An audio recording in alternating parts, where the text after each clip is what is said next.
But what is it exactly that Obama wants to create?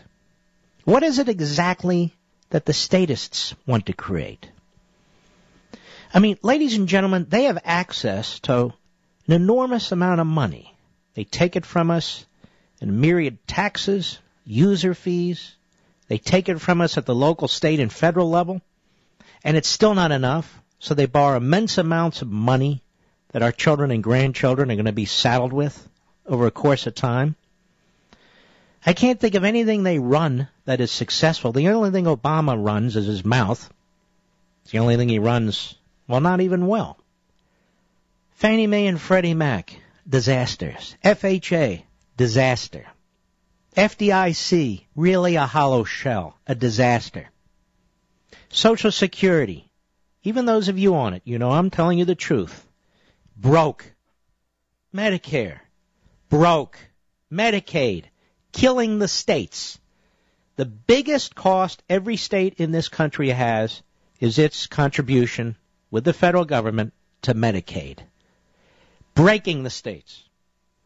So I sit here and think to myself, all of these extra constitutional activities, what do they run well? I can't think of anything. And then Obama says we don't want to go back to where we came from.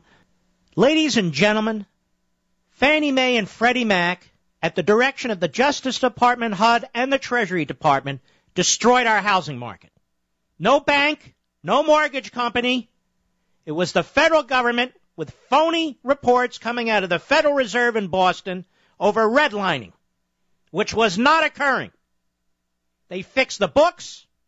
They change the facts. They pursue their agenda. And they destroy one industry after another. There's no reason that we're paying $3.60 for a gallon of gasoline, except that Obama won't allow the Canadians to build a pipeline down here. And he won't allow us to drill down here. There's no reason we should be closing coal mines and electric facilities, except that Obama is obstructing them and putting them out of business. And he claims to represent you and me and the little guy and the middle class. And you know how he proves it? He's going to give you less than $3 a day. But only if he can screw so-called millionaires and billionaires.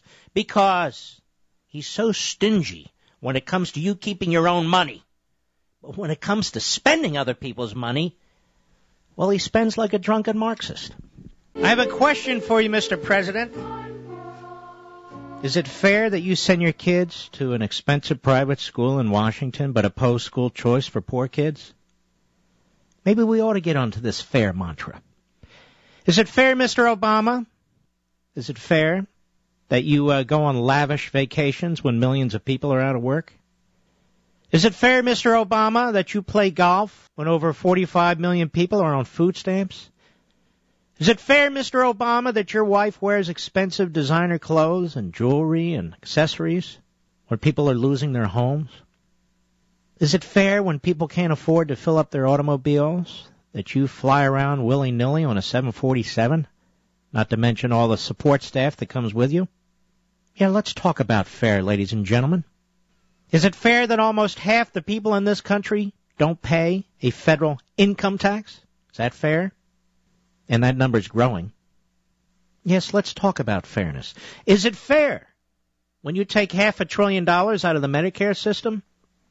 Is it fair that the Veterans Administration, of which you are the boss, ultimately, turns down people for medicines and procedures and various technological improvements and so forth? Is that fair?